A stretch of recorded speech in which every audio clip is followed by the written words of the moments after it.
Hello everyone. देखिए बच्चों, जो हमारा पोल्यूशन क्लास का सेकंड चैप्टर है बायोलॉजिकल क्लासिफिकेशन, उसके अंदर हमने अब तक दो किंगडम की स्टडी कर ली है। और आपका पहला किंगडम था प्यारे बच्चों किंगडम मोनेरा, और जो सेकंड आपका किंगडम था वो था किंगडम प्रोटिस्टा। लेकिन आज हम थर्ड जो किंगडम है आपका किंगडम फंगी, उसके बारे में स्टडी करेंगे। ओके, सबसे पहले हम टॉपिक का नाम लिख लेते हैं किंगडम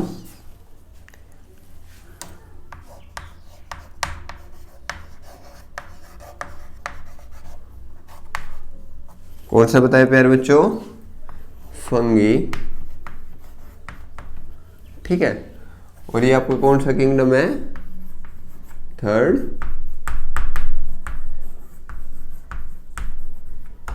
किंगडम। ओके, देखिए जितने भी किंगडम या इस चैप्टर को आप पढ़ रहे हैं तो प्यारे बच्चों इन चैप्टर्स को आप पॉइंट वाइज याद करें, रटने की कोशिश ना करें। ऐसा नहीं है कि भाई इस चैप्टर में सिर्फ और सिर्फ रटने का है, नहीं बच्चे, ऐसा कुछ नहीं है।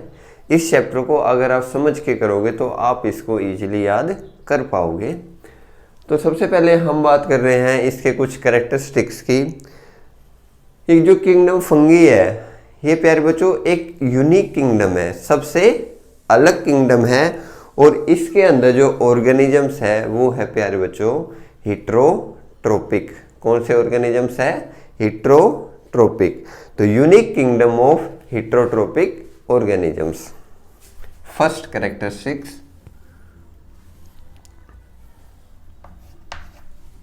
Unique kingdom of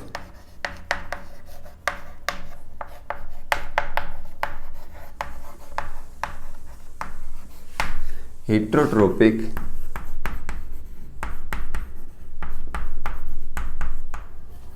organism।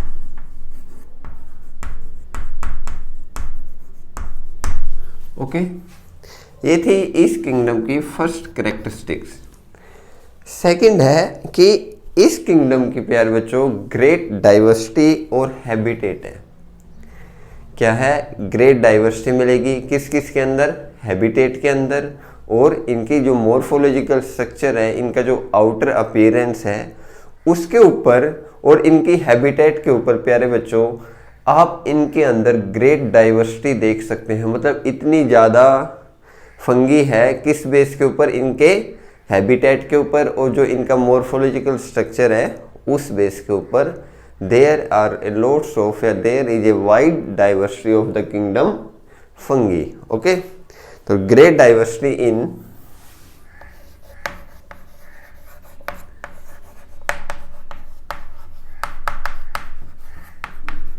in habitat and morphology।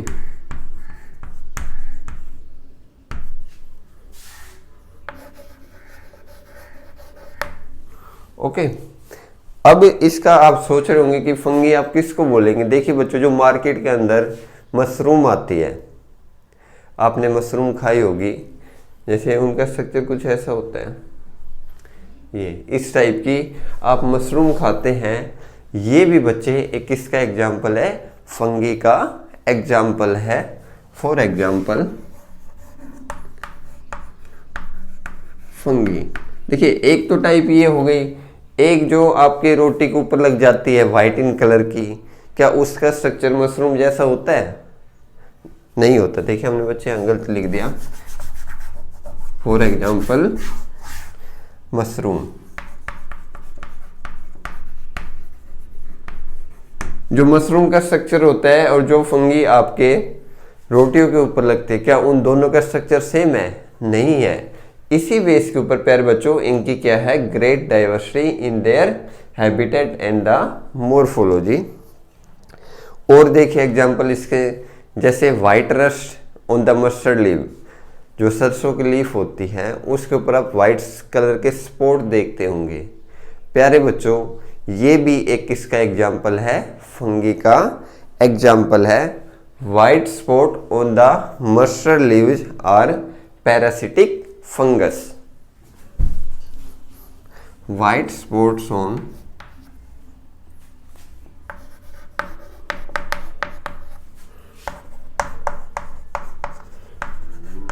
white spots on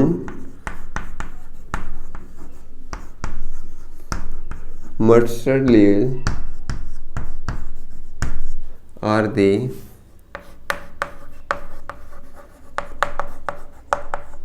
parasitic fungus। ठीक है, देखिए इसके अंदर रटने का कुछ भी नहीं है, सिर्फ हम बेसिकली जो इसकी कैरेक्टरिस्टिक्स है उसके बारे में बात कर रहे हैं। अब क्या होता है, कुछ यूनिसेलुलर फंगी होते हैं प्यारे बच्चों, जैसे कि यीस्ट। ठीक है, कुछ यूनिसेलुलर फंगी है जैसे कि यीस्ट, इसको हम बियर और ब्रेड बनाने में हेल्प करते हैं। ऐसा नहीं है कि ये जो फंगी है ये हमारी हेल्थ के लिए डेंजरस है ऑलवेज, ऐसा नहीं होता प्यारे बच्चों। फंगी हमारे लिए ख़राब भी है, लेकिन फंगी हमारे बॉडी के लिए, हमारी सोसाइटी के लिए, या हमारी हेल्थ के लिए, या हमारे डेली यूज के लिए भी हेल्पफुल है। अब देखिए ना, जैसे मैंने आपको एक बोला, some unicellular fungi for example yeast help in making the bread and the beer. अब हम फंगी से क्या क्या बना रहे हैं, ब्रेड बना रहे हैं और बियर बना रहे हैं, तो ये बच्चों हमारे लिए हेल्पफुल हुई ना। तो इसका फोर्थ पॉइंट है, सम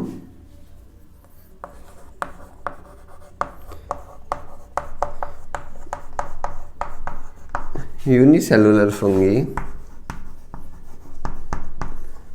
for example yeast, help in making bread and beer। Okay, आप इन पॉइंट्स को हाथ के या साथ के साथ आप इनको लिखते जाएं। ये तो क्या थी, हमारे लिए हेल्पफुल थी, लेकिन हमारे लिए डेंजरस कब होगी प्यारे बच्चों, ये क्या कर देती है, डिजीज कोज कर देती है प्लांट्स एंड एनिमल्स के अंदर। प्लांट्स के अंदर क्या होगा प्यारे बच्चों, जैसे व्हीट रस्ट है, व्हीट रस्ट का नाम सुना है आपने, जैसे गेहूं की जो पत्ती होती है उसके ऊपर रेड इन कलर के कुछ फंगस लग जाते हैं, कभी नोट करना। जैसे अब तो कटाई हो गई, जो नेक्स्ट सीजन आए उसके अंदर करना, तो व्हीट की जो पत्ती होती है प्यारे बच्चों उसके ऊपर रेड इन कलर के रस्ट लगे होते हैं, जिसको हम बोलते हैं पक्सीनिया, या जिसकी वजह से जो डिजीज होती है वो होती है पक्सीनिया। ठीक है, और एक तो ये हो गई, हमने प्लांट्स की बात कर ली। लेकिन अगर आप रोटी को कुछ टाइम के लिए प्यारे बच्चों, या ब्रेड को कुछ टाइम के लिए बाहर रख दोगे, तो उसके ऊपर ग्रीन इन कलर की कुछ फंगस लग जाती है, जिसकी वजह से अगर हम उनको खा लेंगे तो हमारी बॉडी के अंदर प्यारे बच्चों क्या हो जाएगी, डिजीज कोज हो जाएगी। अगर एक साइड से हमारे लिए हेल्पफुल है, तो दूसरी साइड से प्यारे बच्चों ये हमारे लिए क्या है, डेंजरस है। ठीक है, इसके बाद जो नेक्स्ट पॉइंट है, it also causes disease in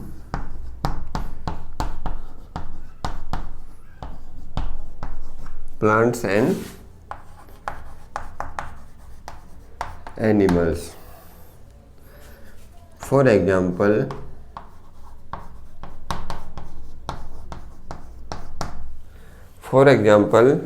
wheat rust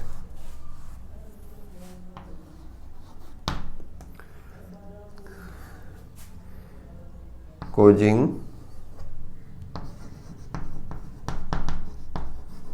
Puccinia.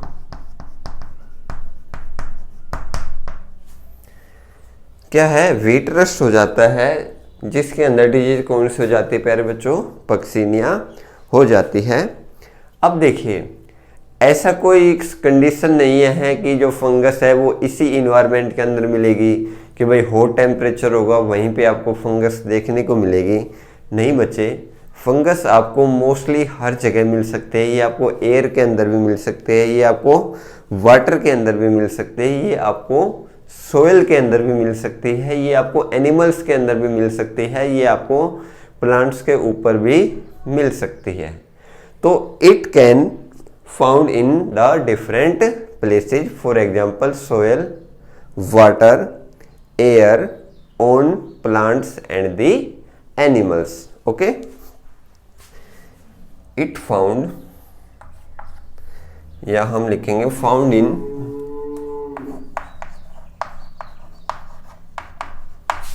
different places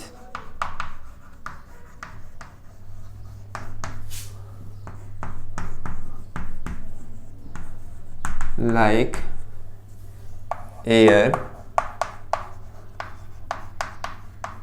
water, soil, on plants and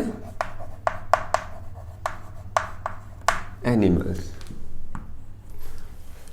ठीक है, अब आपके दिमाग में या कभी आपने सोचा है कि जो हम खाना रखते हैं फ्रिज के अंदर, रेफ्रिजरेटर के अंदर, हम हमेशा अपने खाने को वहाँ पे क्यों रखते हैं? ऐसा क्या रीज़न है जिसकी वजह से जो हमारा खाना है वो फ्रिज या रेफ्रिजरेटर के अंदर खराब नहीं होता? बताइए ज़रा, सोचिए बच्चे, थोड़ा दिमाग लगाइए कि हम अपने खाने को फ्रिज के अंदर क्यों रखते हैं? इसलिए रखते हैं बच्चे, ताकि, या आपने कभी सुना होगा अपनी दादी माँ से, मम्मा से या अदर रिलेटिव से कि खाने को फ्रिज में रख दो खराब नहीं होगा। क्यों नहीं होगा प्यारे बच्चों? क्योंकि जो फंगी है वो हमेशा वार्म और ह्यूमिड प्लेस के अंदर ग्रो करना ज़्यादा पसंद करती है। कौन कौन से प्लेसेस के अंदर? Warm and the humid place के अंदर ग्रो करना पसंद करती है। लेकिन जो रेफ्रिजरेटर का जो इन्वायरमेंट है प्यारे बच्चों वो कैसा है? कोल्ड है। इसकी वजह से वहाँ पे कोई भी फंगस ग्रो नहीं हो पाती और हमारा खाना कैसा रहता है प्यारे बच्चों? सेफ रहता है। आए समझ में? तो जो फंगी है mostly grow in the warm and the humid place, prefer to grow in, next point,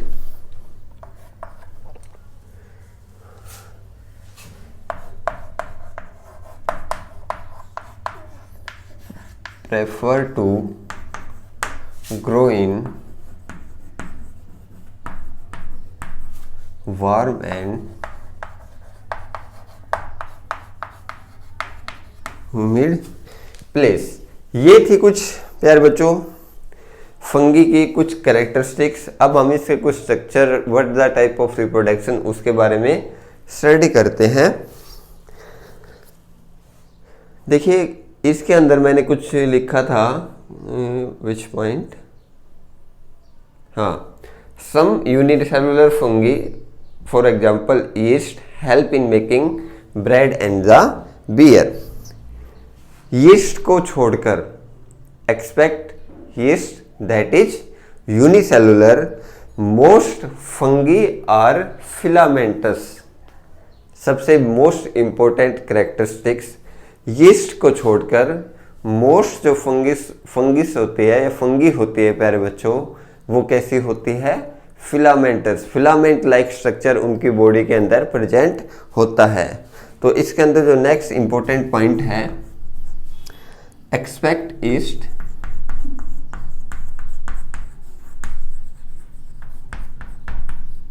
that is unicellular, most fungi are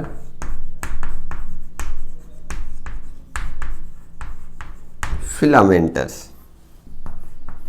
हो गया बच्चों ये पॉइंट क्लियर आपको? इसके बाद इनकी जो बॉडी जो होती है प्यारे बच्चों, long slender thread like structure.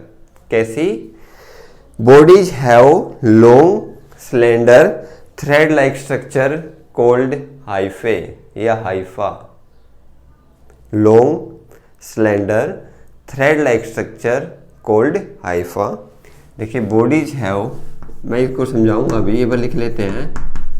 Bodies have long, slender,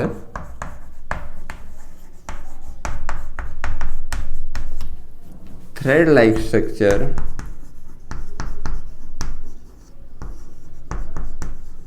cold Haifa या हाइफे। देखिए इनका जो कुछ स्ट्रक्चर होता है प्यारे बच्चों ऐसा होता है, लॉन्ग, सिलेंड्रिकल और थ्रेड लाइक स्ट्रक्चर। अब इन एक ग्रुप या एक नेटवर्क और network of hyphae is known as mycelium. For example देखिए, जैसे इसको हमने सिंगल को क्या बोला, हाइफे या हाइफा, लेकिन अगर ये ग्रुप के अंदर है ऐसे,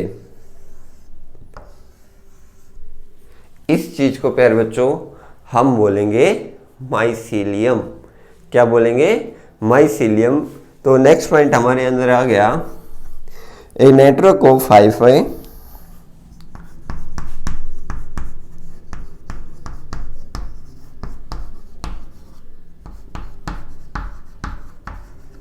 is known as माइसीलियम। देखिए ये यहाँ पे क्या हो गया प्यारे बच्चों, हाइफे, और यहाँ पे ये माइसीलियम। ओके, अब हम बात करते हैं किसकी, हाइफे की। Hyphae are tube like structure, तो मैंने लिखा ना सिलेंड्रिकल होगा या ट्यूब लाइक स्ट्रक्चर होगा। Hyphae are tube like structure with multi nucleated cytoplasm. Hyphae है प्यारे बच्चों, अब इसके अंदर भी कुछ कैरेक्टरिस्टिक्स है। ये कैसा है, ट्यूब लाइक स्ट्रक्चर है जिसके अंदर मल्टी न्यूक्लिएटेड मतलब मल्टीपल या many number of nucleus are present and these nucleus are present in the cytoplasm. इस चीज को हम बोलेंगे कोइनोसाइटिक हाइफे। कौन सा, कोइनोसाइटिक हाइफे। फिर बता रहा हूं कि जो हाइफे है ये ट्यूब लाइक स्ट्रक्चर है जिसके अंदर मल्टी न्यूक्लिएटेड साइटोप्लाज्म प्रेजेंट होते हैं, या साइटोप्लाज्म के अंदर multiple number of nucleus present होते हैं, जिसको हम बोलते हैं coenocytic hyphae. Okay, I hope so you understand. अब लिखेंगे hyphae, hypha is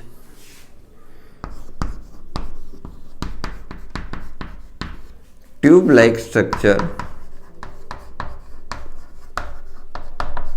with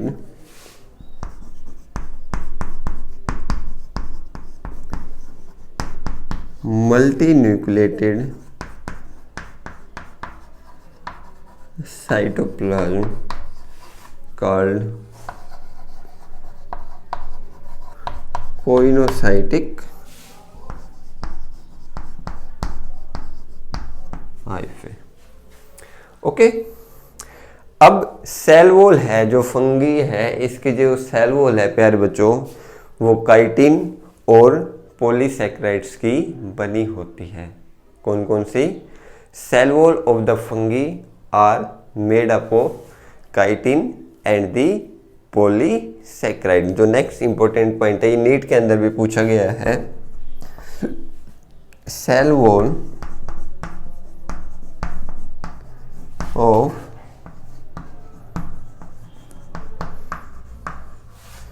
fungi are made up of chitin and